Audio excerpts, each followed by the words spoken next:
Hello, bonsoir, j'espère que tu vas bien. Nous voici en direct pour le live du jour. On est sur la fin de l'année, sur la fin de ce défi de live. Moi, c'est Julie Mathieu, je suis coach et j'accompagne les mamans à se sentir bien dans leur vie de maman.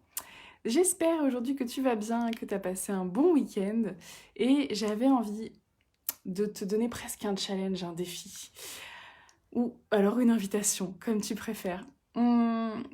Ces derniers temps, je me suis remise à la lecture de livres qui n'ont pas de rapport avec la psychologie, le développement personnel, parce que j'ai énormément de livres sur l'éducation des enfants, sur le cerveau, sur les relations. C'est très intéressant, c'est bien, mais tout ça, ça touche beaucoup, beaucoup mon boulot, et donc parfois j'ai besoin aussi de décrocher un peu. Ces derniers temps, et tu l'auras sûrement vu si tu regardes, si tu as vu mes réels ou je l'ai mis dans une story aussi sur Facebook, je me suis remis aussi à créer, à faire des dessins, à faire des collages, et j'adore. Et aujourd'hui j'ai gardé les enfants parce que je les ai emmenés chez le dentiste. Et donc j'ai pas travaillé, enfin un peu quand même. Et on a passé du temps à ne rien faire. On a passé du temps juste à lire, mon fils et moi, dans les bras l'un de l'autre. On a passé du temps avec les filles qui faisaient les faux folles. Bon, des fois c'était un peu agaçant. Et là, elles viennent de nous faire un spectacle un peu spécial, mais elles viennent de nous faire un spectacle. D'ailleurs, ça me rappelle, moi aussi, je faisais des spectacles quand j'étais petite, mais je pense que mes parents n'en avaient pas grand-chose à faire. Et juste, j'ai envie de t'inviter à ça pour les derniers jours de cette année, et puis pour tous ceux qui viendront après. J'ai vraiment envie de t'inviter à profiter de chaque instant. Profiter de chaque instant, ça veut pas dire vivre à 400 à l'heure, en faire des caisses et tout ça. Dans ma vision des choses, profiter de chaque instant, c'est juste de se rendre compte en fait de la chance qu'on a de les vivre, de d'aller à fond dans nos émotions, même quand elles sont désagréables, même quand on est en colère, même quand on est triste, s'autoriser en fait à les vivre pleinement. Je parlais de mes lectures parce que ces derniers temps j'ai lu des livres, euh, je les ai choisis au hasard dans un relais à la gare, et en fait les deux parlent de la mort, super. Mais les livres sont plutôt sympas, mais ça parle quand même de ça. Ça parle quand même de personnes qui sont en train de décéder. Et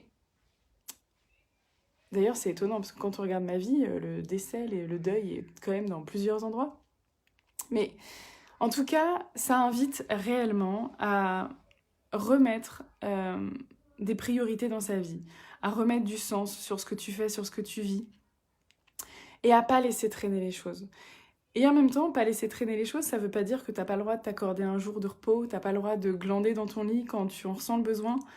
C'est juste de te dire, ok, ma vie, elle se joue là, maintenant. Mes enfants, ils sont là maintenant. Je sais pas pour combien de temps je suis là, je sais pas pour combien de temps ils sont là, je sais pas ce que l'avenir me réserve, mais je sais que la seule chose qui est vraiment vraie, la seule chose qui existe, c'est le moment présent. Et il y a des jours où je m'autorise à ne rien faire. Et même si ça peut paraître paradoxal, parce qu'on se dirait, s'il faut profiter de chaque instant, faut y aller à fond, faut pas laisser passer le temps. Mais en fait, parfois, ce dont j'ai besoin, c'est juste de m'ancrer profondément dans l'instant présent, de me reposer si j'ai besoin, de jouer avec mes enfants si j'en ressens le besoin et l'envie, et si c'est ok pour moi.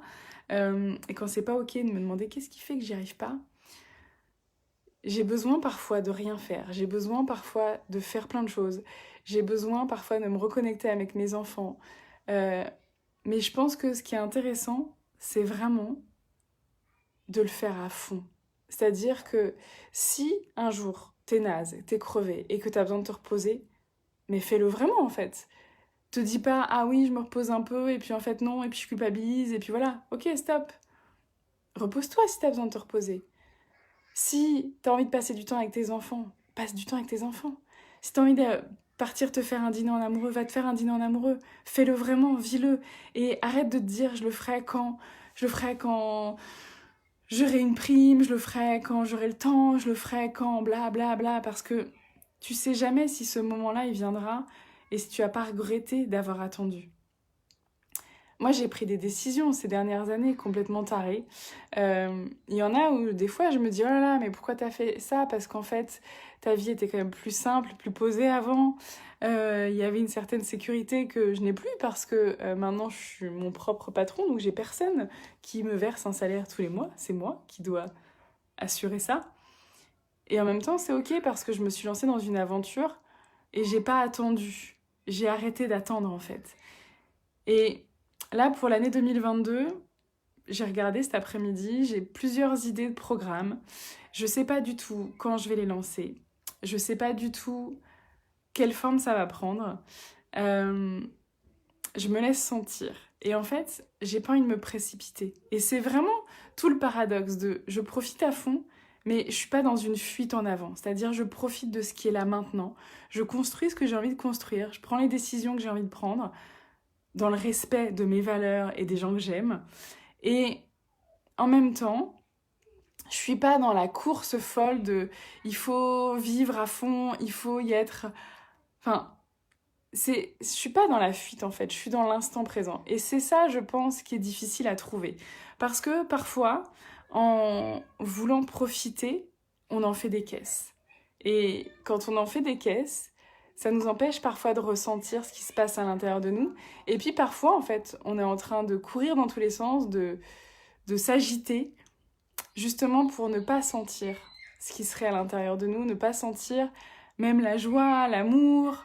Parce que parfois, même ces émotions qui sont dites positives, elles peuvent être un peu difficiles, elles peuvent être douloureuses parce que ça peut nous renvoyer à des choses qu'on n'a pas l'habitude, des choses qu'on a manquées. Donc oui, l'amour de nos enfants n'est pas toujours facile à recevoir. L'amour des autres n'est pas toujours facile à recevoir.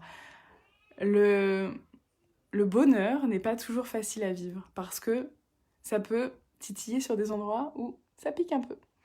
Mais dans l'absolu, je pense que s'ancrer un peu plus dans le présent, et s'ancrer dans le présent, ça veut pas dire nier ni le passé ni le futur. C'est juste comment tu combines les trois. C'est-à-dire comment je prends conscience de mon passé, comment je prends conscience de mon passé, comment j'en tire quelque chose de positif pour vivre le présent et préparer l'avenir. Et c'est comme j'utilise mon passé pour vivre le présent et voir ce qui va se passer après. Et anticiper, et préparer, et créer quelque chose de chouette. Mais j'arrête d'attendre. J'arrête de me dire que mon passé fait que je ne peux pas avoir le futur que je veux. J'arrête de me dire que je ferai les choses plus tard. Parce que la vie, c'est maintenant. Voilà, j'espère que ça t'aura plu, que ça t'aura parlé. N'hésite pas à me dire en commentaire, dis-moi. Voilà, moi je suis curieuse, j'ai envie de savoir un peu ce qui vous anime, ce qui vous active, ce que vous vivez en ce moment. Donc n'hésitez pas à m'envoyer des messages en privé, n'hésitez pas à me mettre en commentaire ce que ça vous dit. Et puis donc pour l'année 2022, donc il y aura toujours le coaching boost que j'ai lancé en décembre là, donc toujours la possibilité d'avoir ce coaching d'1h30 pour déblayer un peu le terrain et faire comme un tremplin pour ta nouvelle vie si tu le souhaites. Il y aura d'autres programmes. Est-ce que j'en dis plus? Oui. Je pense que je vais faire des programmes sur le bien-être en tant que maman, sur la confiance en soi. Et en fait, dans ces programmes, j'ai vraiment à cœur à chaque fois de faire double face. C'est-à-dire à la fois sur comment on accompagne nos enfants, sur la confiance en soi par exemple, et comment on travaille, on renforce notre confiance en nous-mêmes. Donc ce sera à chaque fois à double niveau, à chaque fois comment tu travailles sur toi et comment tu transmets ça à tes enfants. Parce que pour moi, pour transmettre aux enfants, on a besoin de le vivre nous. Et le vivre nous, vouloir le transmettre aux enfants, nous donne une motivation pour prendre soin de nous. Et parfois, c'est important d'avoir cette motivation-là parce qu'on a du mal à s'autoriser. Donc, j'ai écrit plein d'idées cet après-midi. Ce qu'il me manque, c'est de poser des dates et de trouver des noms pour ces programmes. Voilà, donc je t'en dirai plus dans les prochains jours. Donc voilà, j'ai mis confiance en soi, la communication, j'ai mis le couple et j'ai mis le bien-être, se sentir bien en tant que maman. Qu'est-ce que j'ai mis d'autre? J'ai mis les fondamentaux de la parentalité positive parce qu'il y a quand même un gros dossier là-dessus. Donc voilà, j'ai plein d'idées de programmes qu'on va pouvoir vivre ensemble l'année prochaine, tout en continuant l'accompagnement Nouveau Regard qui est quand même mon chouchou. Voilà, je t'embrasse, je te dis à très bientôt et n'hésite pas si tu as envie d'avoir des infos sur ces programmes qui sont encore en cours de préparation, mais n'hésite pas si ça t'intéresse déjà. Et puis, mais pourquoi m'en parler maintenant si c'est pas encore créé? Tout simplement parce que si tu fais partie des premières personnes qui m'en parlent, ça me permet de répondre encore plus à tes attentes parce que du coup, tu me diras ce dont toi, tu as besoin par rapport à ce sujet. Et donc, ça me permettra de peaufiner avec tes besoins. Donc, c'est plutôt cool. Voilà. Je te souhaite une belle soirée et je te dis à bientôt. Ciao!